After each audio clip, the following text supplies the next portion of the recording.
मैं आ गई शरण तुम्हारी, उद्धार कीजिए। क्या क्या क्या? अरे डूब रही है जीवन नैया, पार कीजिए, पार कीजिए, पार कीजिए, पार कीजिए। आ गई शरण तुम्हारी, मैं आ गई शरण तुम्हारी, उद्धार कीजिए, उद्धार कीजिए। डूब रही है जीवन नैया, पार कीजिए, प्रभु पार कीजिए। ऐसी है चंचला और हम में केवल इतना अंतर है कि उसने अपने पापों का प्रायश्चित पूरे कथा पंडाल में कर दिया और हम अपने पापों को दबा के रखे।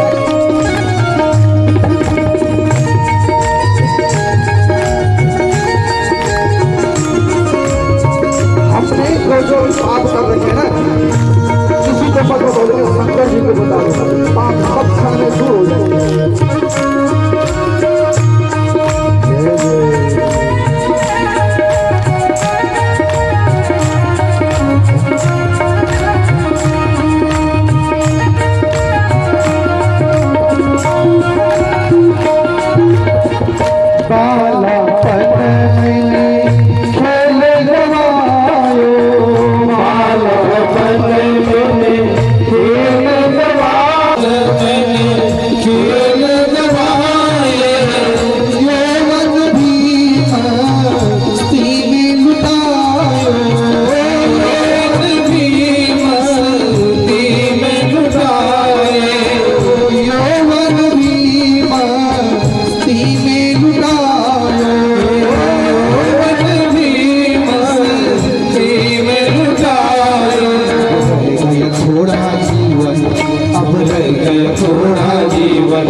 इसे पार कीजिए, इसे पार कीजिए।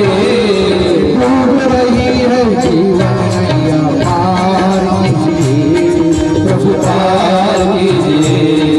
अरे डूब रही है, पार कीजिए, प्रभु पार कीजिए। अब जीवन से थोड़ा सा रह गया, इस थोड़े से जीवन को प्यास नहीं बुझे, पार कर दीजिए, और संसार से पार कर दीजिए। और क्या बोली? जिनके लिए मैंने पाप कमाया, मैंने पाप कमाया, उनसे ही प्रभु मैंने धोखा खाया, उनसे ही प्रभु मैंने धोखा खाया। जिनके लिए मैंने पाप कमाया, मैंने पाप कमाया, उनसे ही प्रभु मैंने धोखा खाया, उनसे ही प्रभु मैंने धोखा खाया। मुक्ति हुई, जैसे ही मुक्ति हुई, वह ज्ञान दीजिए, वह ज्ञान कीजिए। डूब रही है जीवन नैया, पार कीजिए। के लिए हम दिन रात कर्म करते हैं और कर्म भी सत्य और असत्य को भूल जाते हैं। केवल लगता है केवल मेरे ही बाल बच्चे हैं, दूसरे के बाल बच्चे नहीं। और अपने बाल बच्चों के लिए, अपने परिवार के लिए कुछ भी कर देते हैं। ये सोचते कि कब इसका हिसाब किताब देना, और वास्तव में हो आने पे वही बच्चे उन माँ बापों को धोखा दे देते हैं, घर से अलग कर देते हैं। वो नहीं है, अब भगवान जैसे भी मुक्ति हो, कुछ भी हो, इस प्रकार से भी मेरा उद्धार कर देता। क्या बोली?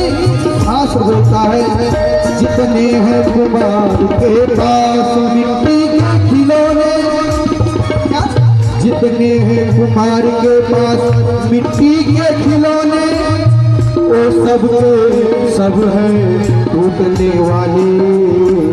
क्या है वो? सब के सब है टूटने वाले। और जिनको हमने अपना समझ लिया था क्या जिनको हमने अपना समझ लिया था वो तो सबके सब है लूटने वाले। क्या है? जिसको मैंने अपना समझा, मेरे पास ग्राहक के रूप में आते थे और उनको अपना समझती थी, आज पता चला कि संसार में कोई किसी का नहीं है, वो तो केवल मेरे शरीर को लूटने के लिए आते थे। महाराज मेरी रक्षा करो, मेरी रक्षा करो। क्या बोली? डूब रही है जीवन नैया पार कीजिए, प्रभु पार कीजिए। डूब रही है जीवन नैया पार कीजिए, प्रभु पार कीजिए। शरण तुम्हारी मैं आगे शरण तुम्हारी, उद्धार कीजिए, उद्धार कीजिए। डूब रही है जीवन नैया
पश्चाताप पाप कृतः पापानां निष्कृति परा सर्वेषां वर्णं सद्भिः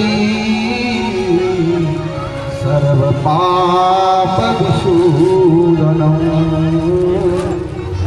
सर्व पाप विशूदनं।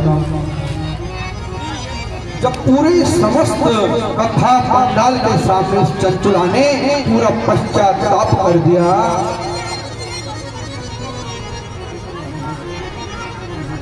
वेद व्यास जी प्रसन्न हुए, बोला चंचुला तू अब फिक्र मत कर, निश्चित तेरा कल्याण होगा। तू हृदय से, मन से और वाणी से प्रभु की संगति में आ गई, प्रभु की कथा में आ गई। तेरा कल्याण करने में मेरा कोई अहित नहीं है, मैं निश्चित तेरा कल्याण करूंगा। बोला महाराज क्या करूं? बोला जब तक तेरा जीवन है तब तक तू भगवान शिव के नाम का उच्चारण कर और भगवान शिव की कथा को सुन।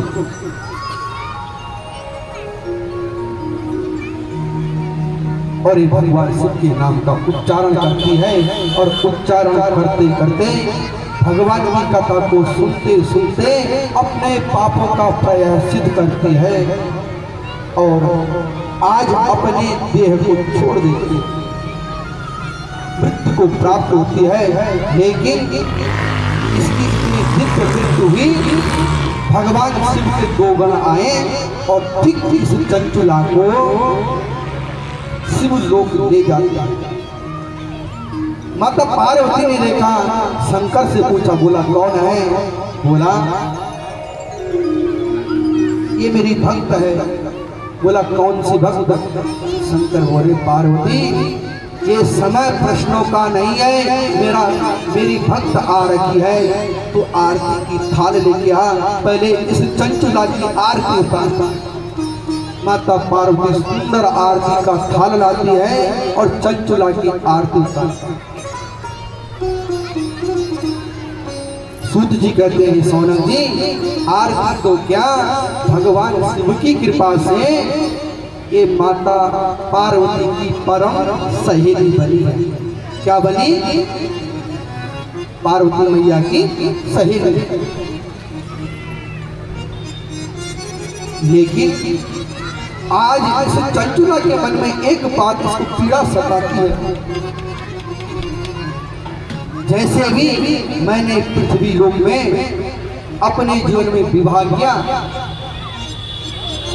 मेरा पति कैसे भी था, लेकिन मैंने उसको पति के रूप में प्राप्त किया था। और आज बड़े तीन वचनों से हाथ जोड़ के माता पार्वती को बोली, माँ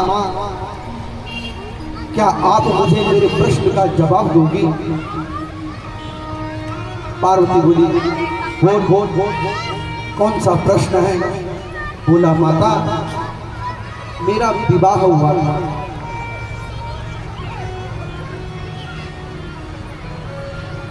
अभी बताओ जरा आप लोग, इस चंचुला का विवाह किससे हुआ था?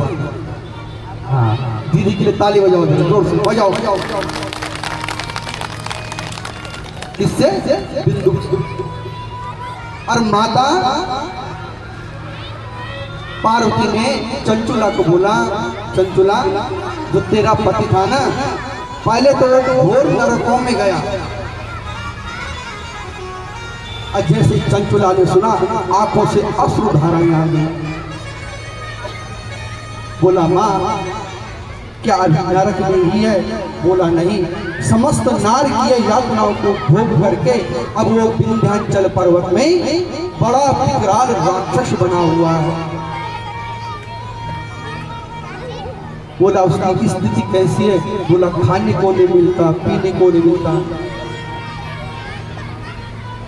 और हाथ जोड़ के पुनः विनती करते, माँ अगर तुम मुझे सहेली समझती हो और अपनी पुत्री समझती हो तो मेरे पति का भी कल्याण करो। हमें पत्नी वही है जो जीवन के साथ साथ और मृत्यु के साथ साथ भी अपने पति को पार दे। क्यों ना, जिस प्रकार मुझे भगवान शंकर की कथा को सुनने का सौभाग्य प्राप्त हुआ, क्यों ना मुझे भी मेरे पति को भी भगवान शंकर की कथा को सुना दिया जाए और उन्हें भी मुक्ति प्राप्त करा दूं। माँ माता पार्वती प्रसन्न हुई और आज कुंभरू नामक गंधर्व को बोला, तुम विंध्याचल पर्वत को जाओ और वहां से बिंदु को जो राक्षस बना है उसको बांध करके लाओ। प्रवासेषु भार्या मित्रं गृहेषु च व्याधितस्य सदं मित्रं धर्मं मित्रं व्रतस्य। बीमार व्यक्ति का मित्र कौन होता है? उसकी दवाई औषधि। लेकिन मृत प्राणी का मित्र केवल धर्म होता है। कुछ भी कर लो, उसके कर्म और उसका धर्म ही उसका मित्र होता है। बाकी उसके जीवन के साथ इस भौतिक संसार में किसी ने उसकी कैसी मदद की हो, किसी ने उसको कैसे लूटा है, तो कोई किसी का उसका काम नहीं कर सकता। इसीलिए जीवन में कमाना है तो कर्मों को कमाओ, धर्म को कमाओ। कर्मानुगो गच्छति जीव ये का, केवल जीव के साथ उसके कर्म और उसका धर्म साथ जाता है। विप्रो वृक्षस्तस्य मूलं च संध्या वेदस्साका धर्म कर्माणि पत्रम् तस्मात् मूलं यत्नतो रक्षणीया छिन्ने मूले पत्रं न शाखा। ब्राह्मण था बिंदु, लेकिन ब्राह्मण होने के बाद भी इसने अपने जीवन में ब्राह्मणत्व का कोई कर्म नहीं किया। और ब्राह्मण का कर्म सबसे प्रधान कर्म है उसकी संध्या।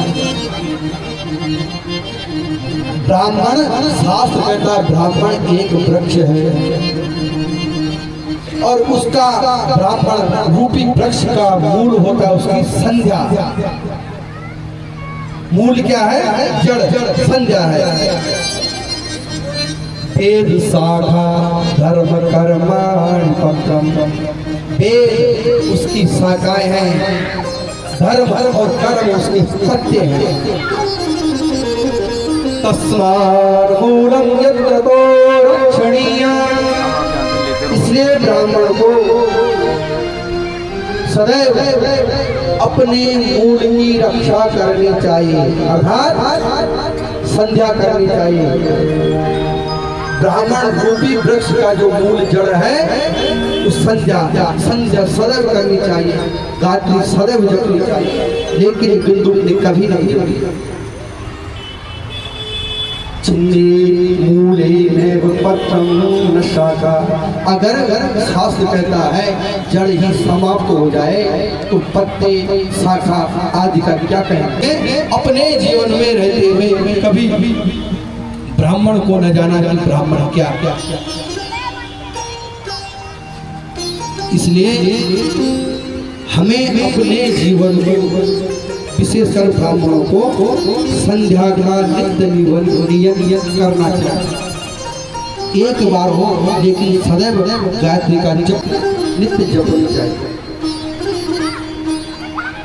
सौनक जी ने जैसे ही बिंदु और चंचुला की कथा सुनी, इतना पाप करने के बाद भी भगवान के माता पार्वती की सहेली बनी है और भगवान शंकर का गण बना माया को। और अब आगे जाकर के सूत जी कहते हैं, सदा शिव कथा प्रश्न पुरुषांत्री निपुनाति वक्तारं प्रेक्षकं श्रोत्रं जाह्नवी शरीरं यतः। बोला सदा शिव की कथाओं को सुनता है, बोलता है और कथाओं के विषय में पूछता है। उसको ये कथाएं सुनी जिस प्रकार माता जाह्नवी गंगा नहाने से शरीर को बाह्य शुद्धि और पीने से आंतरिक शुद्धि कर देती है, उसी प्रकार ये शिव कथा भी जीव के समस्त दुखों को काट देती है और भवरूपी संसार से मुक्त कर देती है। शंकर भगवान। और आज सूत जी शिव पुराण में भी यह प्रसंग आता है और श्री रामचरितमानस में भी तुलसीदास जी ने प्रसंग लिखा है। बड़ा सुंदर प्रसंग है।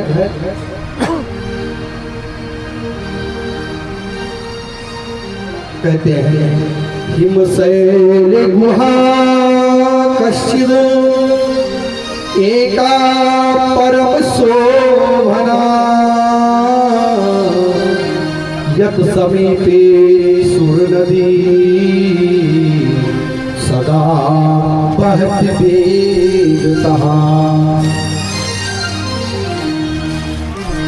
हिमालय पर्वत की तलहटी पे देव नदी कल कल करती हुई बह रही है और बड़ी बड़ी। एक दिन की बात है, इस कल कल करती हुई देव नदी गंगा को श्री नारद जी ने देखा और इस नदी को देख करके बड़ा मन प्रसन्न हुआ और उस हिमालय की तटी गुफाओं पे बैठ गए और माँ गंगा की कलकल धारा को सुनने लगते हैं। और इस कलकल धारा को सुनते सुनते उनकी आंखें बंद हो गई और आंखें बंद हो गई, उनकी समाधि लग गई। समाधि लग गई। भगवान श्री नारायण का 12 अक्षर का मंत्र जपने लगे। ओम नमो भगवते वासुदेवाय। और ऐसी समाधि लग गई कि आज देवताओं का सिंहासन डोलने लग गया, इंद्र का सिंहासन डोलने लग गया, सूर्य चंद्र वायु सभी घबराने लगे कि हो क्या गया। और जब देखा कि हिमालय की तटी में श्री नारायण जी भगवान श्री नारायण जी का नाम लेकर के अपनी समाधि में बैठे हुए हैं, बड़ी गूढ़ समाधि लग गई और बड़े बड़े की हो गए। जिस प्रकार आजकल के नेताओं को अपनी कुर्सी जाने का डर रहता है, उसी प्रकार राजा इंद्र को भी राजगद्दी का डर रहता है। कहीं अरे ये तो नारद जी ऋषि थे, कहीं ये मेरी राजगद्दी को पाने के लिए इतना भयंकर तप तो और मन में शंका हुई, स्वर्ग की अप्सराओं को भेज दिया, बोला जाओ और नारद की तपस्या को भंग कर दो। सुंदरियां गई लेकिन नारद जी की तपस्या भंग नहीं कर पाए। नारद जी को प्रणाम करके सभी अप्सराएं स्वर्ग लोक को चले गई। बोला महाराज हमारे बस की नहीं है। कामदेव को बुलाया और कामदेव को बोला कि अपने काम बाणों से नारद की तपस्या को भंग करो। कामदेव भी पहुंचे लेकिन श्री नारद की तपस्या को भंग न कर पाए। थक गए, नाचते नाचते बाणों को चलाते चलाते, लेकिन नारद की तपस्या भंग न कर पाए। अब तो दुखी हो गए और नारद को हाथ जोड़ दिए। बोला भगवान नारद जी आप धन्य हो, मैंने शंकर की तपस्या भंग कर दी, लेकिन तुम धन्य हो, मैंने ब्रह्मा को तप करते हुए उनकी तपस्या भंग कर दी, लेकिन तुम धन्य हो, मैं तुम्हारी तपस्या को भंग न कर पाया। प्रणाम। जब नारद जी को होश आया कि बोल क्या रहे हैं, बोला क्या हुआ? बोला कामदेव ने, मैंने अनेक बार अनेक अप्सराएं आपके तप को भंग करने को आई, लेकिन सब थक चुकी है, हार चुके हैं और आपने काम की विजय प्राप्त कर ली। क्या कर ली? विजय प्राप्त कर ली। जब कामदेव की बातें नारद ने सुनी बड़े प्रसन्न हुए। बोला आज तो मैं कामदेव की विजय प्राप्त करने वाला प्रथम व्यक्ति बन चुका हूं। अरे जिस काम को सही में मेरे पिता ब्रह्मा ने नहीं जीता, उस काम को मैंने जीत लिया। मैं पिता से बढ़कर हो गया। जब मान सम्मान मिलता है फिर आदमी अपने से बड़े को अपने से छोटे को नहीं देखता और खुश हो करके सीधे बोला पहले पिताजी के पास जाता हूँ, पिताजी को बताऊंगा तुम तो काम को नहीं जीत पाए, लेकिन तुम्हारे बेटे ने काम को जीत लिया। ब्रह्मा के पास पहुंच गई, सारा वृत्तांत सुना दिया। बोला पिताजी तुम काम से नहीं जीत पाए, लेकिन तुम्हारे बेटे ने कामदेव को हरा दिया।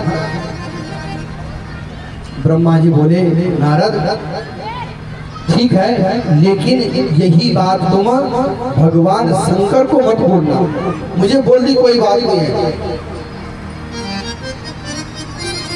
नारद बोले हाँ सुना था, आज देख लिया किसी की उन्नति पे दूसरा कभी प्रसन्न नहीं होता। मैंने उन्नति की है, अब मेरा बाप ही मुझसे जल रहा है, अब तो मैं जरूर शंकर जी के पास जाऊंगा। कैलाश पर्वत में शंकर जी के पास चले गए। शंकर जी को बोला शंकर जी, जिस काम को तुमने भस्मीभूत किया उस काम को मैंने भी आज जीत लिया है। शंकर जी कहते ठीक किया तुमने, लेकिन ज्यादा प्रचार प्रसार मत कर, अपने आप प्रचार प्रसार हो जाएगा, तू शांत रहे। और तूने मुझे बोल दिया कोई बात नहीं, अरे विष्णु को मत बताना। और नारद जी बोले शंकर भी मुझे देख के जलने लग गए। ये सोचते थे कि भाई सचिन के जैसे 100 शतक है, ऐसा कोई बैट्समैन न हो जिसके 101 शतक हो जाए। ये सोचते थे कि मैं केवल अकेले कामदेव की विजय प्राप्त किया हुआ हूँ, मेरे से आगे कोई नहीं निकले। शंकर भी बताओ मान अभिमान आया, शंकर को भी जलन घोषित कर दिया कि घोषित तो शंकर भी जल रहे हैं। अब तो क्या था, बोला मैं निश्चित विष्णु को भी बताऊंगा। और नारायण नारायण करते करते विष्णु लोक को जाने लग गए। अब शंकर जी ने अपने गौ को बोला, 2 गण बोला हम तो नारद जी के साथ कुछ नहीं किए, लेकिन श्री नारायण नारद जी को नहीं छोड़ेंगे। बोला क्या? बोला जहाँ जहाँ नारद जा रहा है तुम इनका पीछा करो और जरा मुझे बताना अंत में नारद जी के साथ हुआ क्या। भगवान विष्णु नारद को नहीं छोड़ेंगे। अब भगवान शिव के 2 पार्षद, जिधर नारद और उधर भगवान के पास विष्णु लोक को गए श्री नारद जी। भगवान पहले ही खड़े हो रखे हैं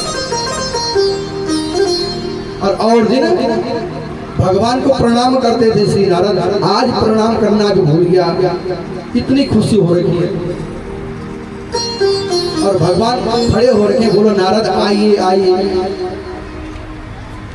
बोला नारद ने सोचा भगवान मेरे स्वागत के लिए खड़े हो रहे हैं, कहीं इनको पहले ही समाचार पत्रों ने, अमर उजाला, दैनिक जागरण, जितने भी शब्ददूत, सुरागीलाल है, पता चल गया।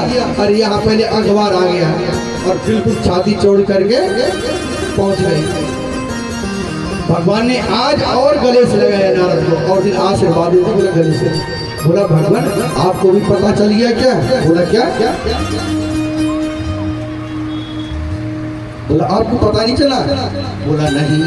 बोला भगवान मैंने जिस कामदेव को मेरे पिता ने जीत पाया उसको मैंने जीत लिया है। भगवान बोले ये तो बहुत बड़ा काम कर दिया तुमने, बोलो बैठो। और जो भगवान का अनन्य भक्त होता है प्यारे, अनन्या चिंतयन्तो मां ये जनः पर्युपासते तेषां नित्यभियुक्तानां योगक्षेमं वहाम्यहम्। भगवान ने गीता में बोल रखा है जो मेरा अनन्य भक्त होता है उसके लिए मैं कुछ भी कर देता हूँ। भगवान समझ गए श्री नारद जी को अपने ऊपर अभिमान।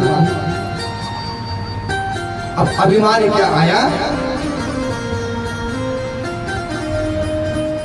इस प्रकार भगवान ने श्री नारद जी का अभिमान तोड़ा। भगवान बोले जिस प्रकार एक माँ किसी माता का बच्चा है और उस माता के बच्चे के हाथ में अगर फोड़ा हो गया और माता अगर बच्चे को डॉक्टर के पास ले जाए और डॉक्टर बोले मैया फोड़ा हो चुका है, मवाद भर रखा है, इसके हाथ पे अब चीरा मारना पड़ेगा। क्या? चीरा मारना पड़ेगा। माता चीरा मरवाएगी या नहीं? बताओ मराओगी ना? पता है मेरे बेटे को कष्ट होगा। जिमी शिशु प्रणतन होरी गुसाई, जिमो शिशु प्रणतन होरी गुसाई, मात चिराव कठिन कीनाई, मात चिराव कठिन कीनाई।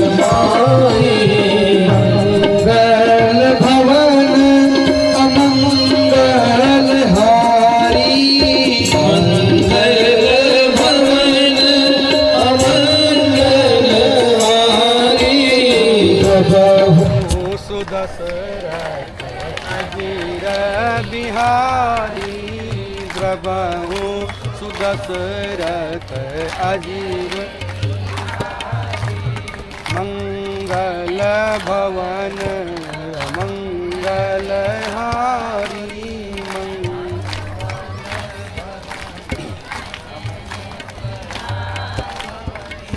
श्री राम जय राम जय जय राम श्री राम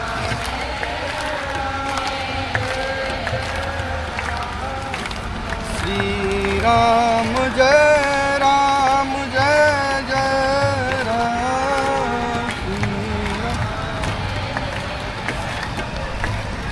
मंगल भवन अमंगल हारी प्रभु सुदशरथ अजीर बिहारी। ऐसे ही भगवान ने भी आज नारद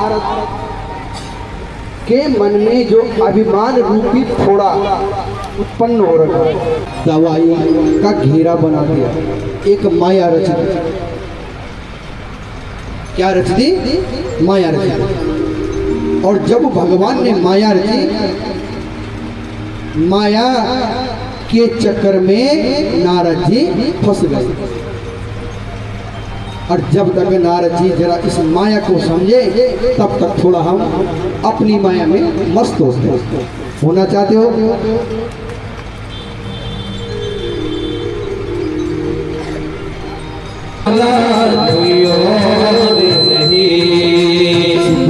डमरू डम डम बाजे, डमरू डम डम बाजे, शिव का डमरू डम डम बाजे, डमरू डम डम बाजे, अगम निगम के भेद ये खोले, भेद ये खोले, अगम निगम के भेद ये खोले। वो ऐसा डमरू बजाने वाला कोई नहीं, ऐसा डमरू बजाने वाला कोई नहीं, दास निराला कोई और नहीं, दास निराला कोई और नहीं, नाथ से निराला वह कोई नहीं, भोलेनाथ से निराला कोई और नहीं।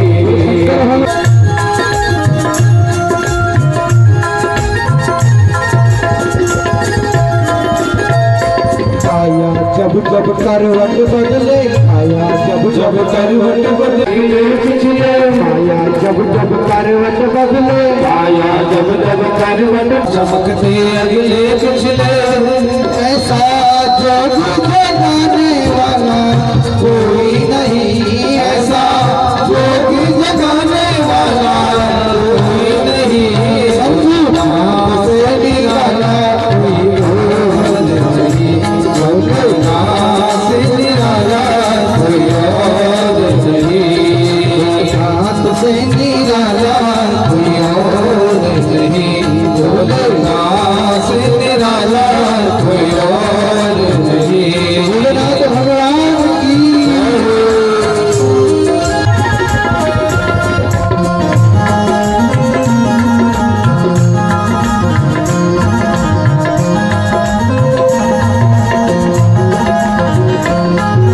तुमने जग का कष्ट मिटाया, जग का कष्ट मिटाया, तुमने जग का कष्ट मिटाया, तुमने जग का कष्ट मिटाया, बाबा तुमने क्यों हरसाया, बाबा तुमने क्यों हरसाया, बाबा तुमने क्यों हरसाया, बाबा तुमने क्यों हरसाया। ऐसा भक्तों को रखवाला कोई नहीं, ऐसा भगवान वाला कोई और नहीं, भोलेनाथ से निराला कोई और नहीं, भोलेनाथ से निराला कोई और नहीं, और नहीं रे कोई, और नहीं कोई और नहीं रे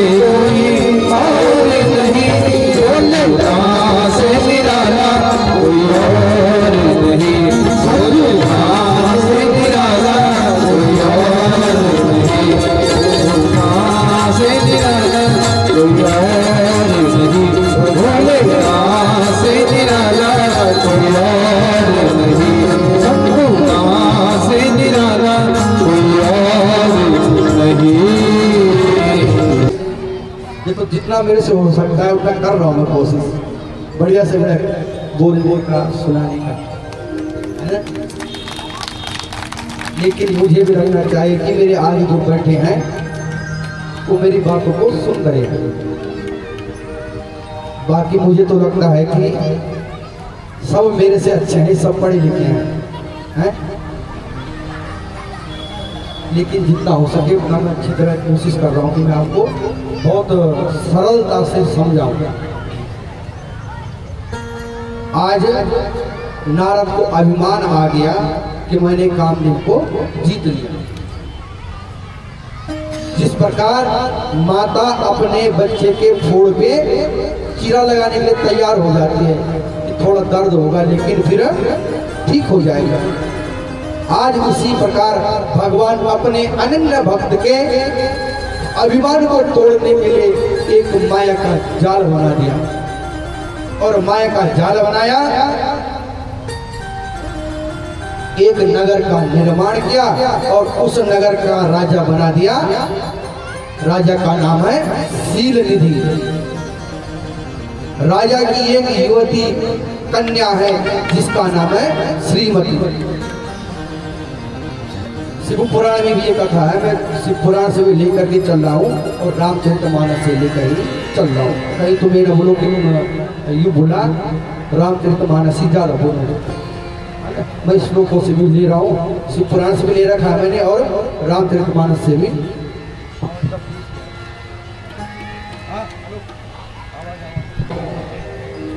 तो शिव पुराण में इस बालिका का नाम है, राजकुमारी का नाम है श्रीमती, और रामचरितमानस में शोभावती। अब इस राजकुमारी का भगवान ने माया के द्वारा इसका स्वयंवर रचा दिया, और उसी नगर में नारद जी प्रवेश कर गए। इस नगर में मायावी नगर, और जब नारद जी प्रवेश किए तो माया में फंस गए, अभिमान को खाई और अब माया के अंदर भी घुस गए। अब तो बाहर निकलना बड़ा मुश्किल हो गया नारद जी के लिए।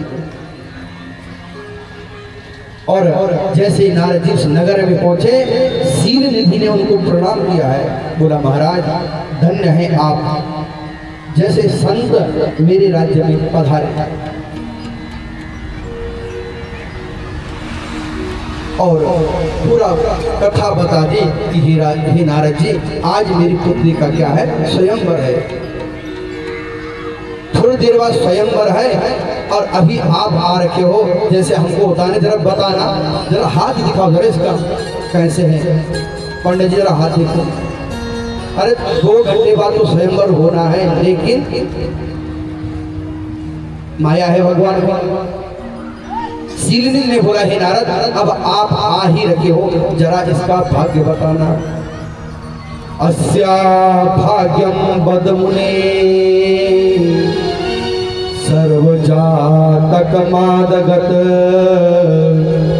किम दृशंतनये यन्मे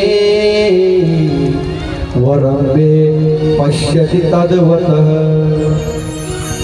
अस्य भाग्यम वद मुने, हे महामुनि, मेरी पुत्री का स्वयंवर है, जरा इसकी हस्त रेखा पढ़ो, इसका भाग्य बताओ, इसको किस प्रकार का वर प्राप्त होगा।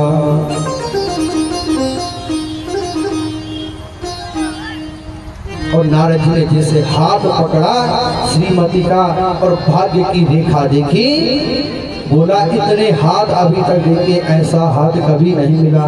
बोला महाराज सही सही बताओ क्या बोलना चाहते हो। जो यहाँ बरही अमर सोई होई, जो यहाँ बरही अमर सोई होई, जो यहाँ बरही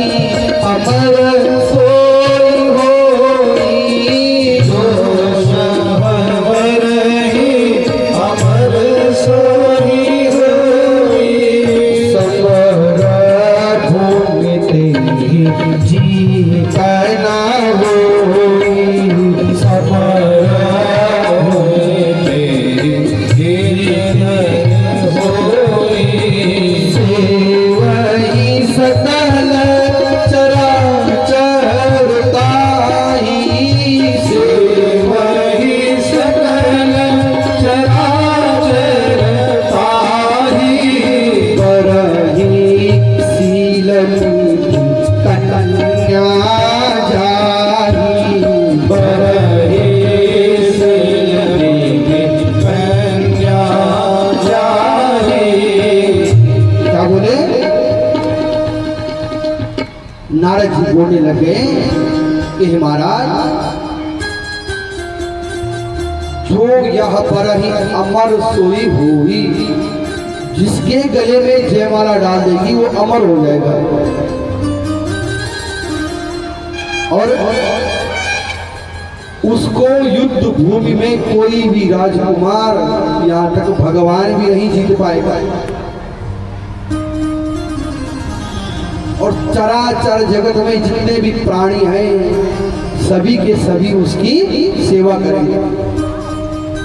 बड़ा ही शील निधि कन्या जाई, जिसको ये शील निधि तुम्हारी श्रीमती रूपी कन्या पड़ेगी। और शील निधि प्रसन्न हुए और इधर अब नारद जी की मन की गणना कुछ और ही हो गई। जो नारद अभी तक बोल रहे थे मैंने काम को जीत लिया, भाई हजारों वर्ष तप करने के बाद तब भी अमरता का वरदान ब्रह्मा विष्णु कोई देवता नहीं दे पाया। पूरा तो कुछ भी मांग ले, कितने वरदान मांगे हिरण्यकश्यप, लेकिन अमरता का वरदान नहीं दे सकते। यहाँ जिसके गले में वरमाला पड़ेगी वो अमर हो जाएगा। देवता भी उसकी सेवा करेंगे वो तो स्वयं भगवान बन जाएगा। उसका मेरे पर परमात्मा की बड़ी कृपा हो रखी है, काम को भी जीत लिया और बस एक सीढ़ी और रह गई। अगर गले में वरमाला पड़ गई तो अमर हो जाऊंगा। बस जिनकी सेवा मैं करता हूँ वो मेरी सेवा करेंगे। अब बोले जो मेरा स्वरूप है ऋषि का, अगर मैं इसी ऋषि के स्वरूप पे राजकुमारों के बीच में बैठूंगा तो विवाह होना मुश्किल।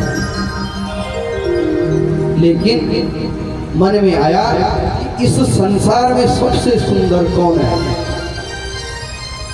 अरे याद आया सबसे सुंदर कौन है, जिनका मैं निरंतर भजन करता हूं। श्री नारायण जी सबसे सुंदर है। और मन में जैसे ये बात आई, अब तो क्या था, भगवान नारायण का नाम लेने लग गया। सोचा मैं यहाँ से वहाँ जाऊंगा तब तक तो स्वयंवर हो जाएगा, क्यों ना भगवान को यहीं बुलाऊं। ऐसने नारा तब तक भगवान आ गए। बोला नारद क्या है, पुकारा, बोला भगवान आ। और नारद जी खुश, आज तो एक बार भी पूरा नाम शब्दोच्चारण हुआ तब तो भगवान आ गए। और दिन नारायण नारायण करते करते थक जाता हूँ, नहीं आते। खुश रहे, अपने हाथ की भाग्य की रेखा देख रहे हैं, कहीं मेरे भाग्य की हाथ की रेखा भी चेंज हो गई है। हाँ बहुत लंबी हो गई, साफ दिखाई दे। बोला क्या चाहिए। नारद जी बोले राम सिया राम जय जय राम, राम सिया राम जय जय राम, राम सिया राम जय जय राम, राम सिया राम जय जय राम, राम सिया राम जय जय राम, राम सिया राम जय जय राम। आपन रूप देव प्रभु मोहि, आपन रूप देह प्रभु मोहि, आचर भाति नहीं पाओ कोई, आचर भाति नहीं पाओ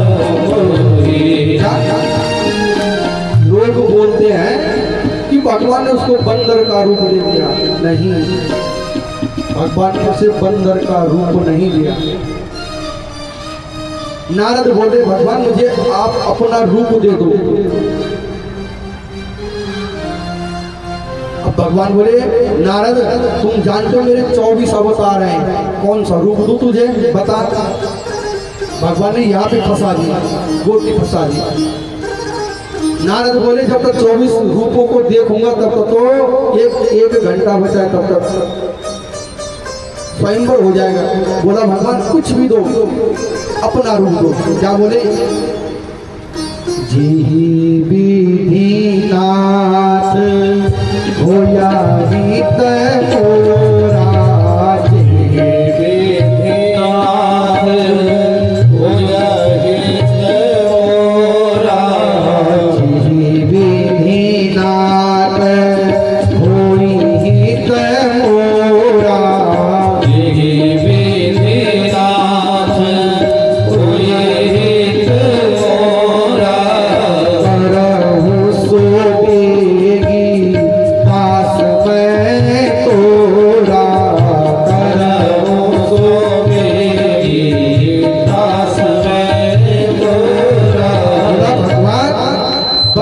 मैं 24 अवतारों को नहीं देखना चाहता हूँ, मेरे पास समय नहीं है। बस इतना कर दीजिए कि जिस रूप से मेरा कल्याण हो जाएगा। क्या मांगा नारद जी ने? अपना रूप नहीं, बोला जिस रूप से मेरा कल्याण होगा वही रूप देगा। भगवान की कोई गलती नहीं है। भगवान ने कहा नारद तेरे कल्याण के लिए तो मैंने माया रची है। और भगवान ने नारद जी को अब बानर का रूप दे दिया। किसका रूप दिया?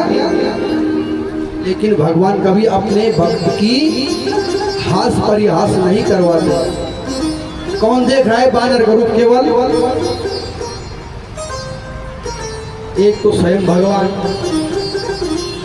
दो भगवान शिव के गण पीछे पीछे चल रहे हैं नारद के, हैं? और चौथा देखा श्रीमती। राजसभा में समस्त राजकुमार बैठे हुए हैं और नारद जी भी बिल्कुल छाती चौड़ी करते करते अपने स्थान पर बैठ गए। सब राजकुमार जो बैठे हैं नारद जी को ऋषि के रूप में देखते हैं। भगवान परिहास अपने भक्त का कभी नहीं करते। और कहाँ पे बैठे नारद जी? जहाँ पे शिव जी के दोनों गण बैठे हुए हैं। आहा। और जैसे ही वहां पे बैठ गए नारद जी, दोनों गणों ने नारद जी की तरफ देखा और क्या बोलने लगे? करही कूटनीति नारद सुनाई, करही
नारद जी के सामने दे करके बड़ी कूटनीति रची। एक दूसरे को देख के हंसते हैं और अपने आपस में बात करते दोनों भगवान शिव के दूत। निश्चित हमें विश्वास होता है, अरे राजकुमारी इस राजकुमार को देख करके रीझेगी और स्वयंवर में माला इन्हीं के गले में पड़ेगी। अब नारद देखते हैं कितना सुंदर हूँ मैं, भगवान ने कितनी कृपा की है, प्रसन्न है। और तभी क्या हुआ, उसी राजकुमारों की टोली में भगवान भी राजकुमार बन के बैठ गए।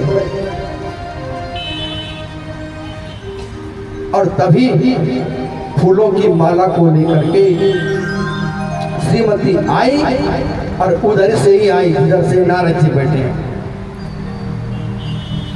श्रीमती ने सर नीचे किया है, शर्मा रही है, लेकिन जयमाला डालनी है।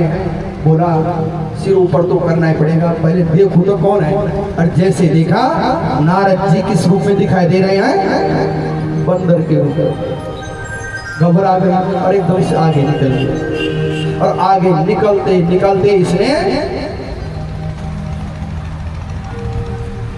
भगवान को देखा, और भगवान के गले में इसने फूलों की माला डाल दी।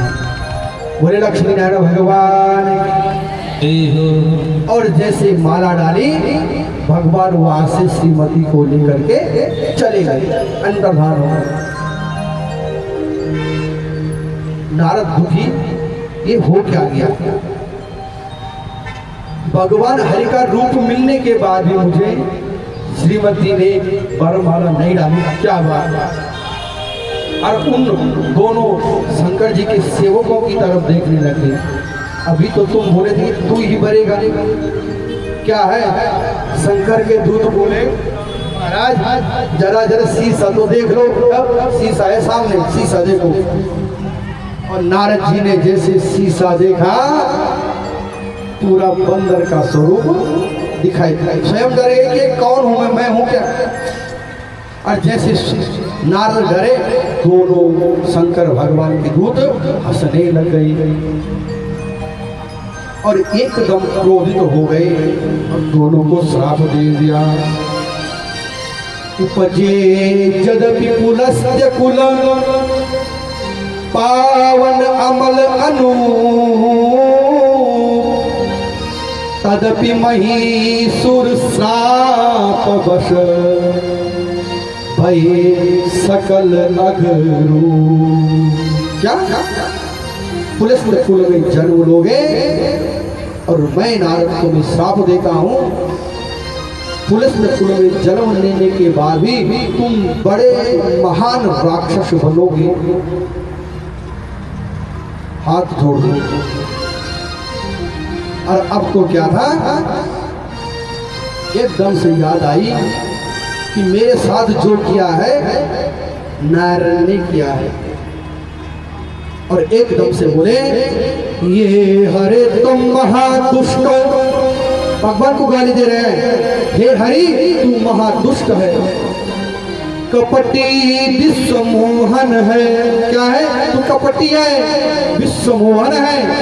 परोसाहम न सहसे मायावी मलिनाशया, तू अपनी माया से स्वच्छंद घूमता है, और आज तक तुझे तेरे जैसा शत्रु नहीं मिला। आज तुझे तेरे जैसा शत्रु मिला है, देख मैं क्या करता हूँ। रोहनी मोहनी रूप मादाया, तूने क्या किया, समुद्र मंथन में मोहनी रूप लिया। कपट कृतवान पुरा, और कपट किया। असुरेभ्यो पायस्तम, असुरों को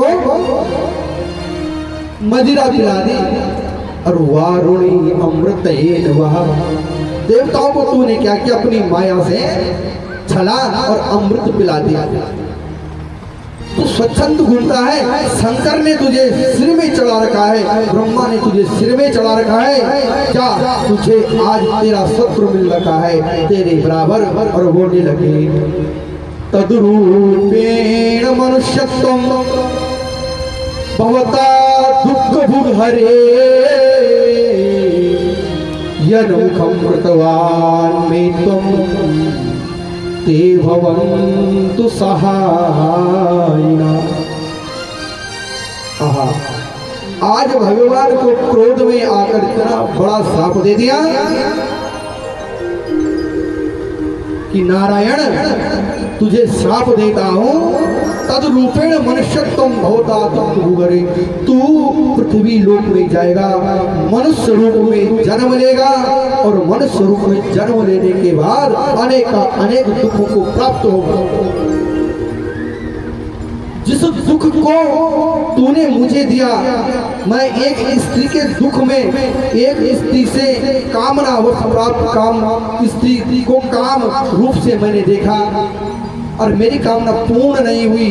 तेरा विवाह तो होगा, मेरा विवाह नहीं हुआ, तूने मेरा विवाह रोक दिया, तेरा विवाह मैं श्राप देता हूँ, विवाह तो होगा लेकिन विवाह होने के बाद तुझे कभी स्त्री का सुख नहीं मिलेगा, तू दुखी होगा।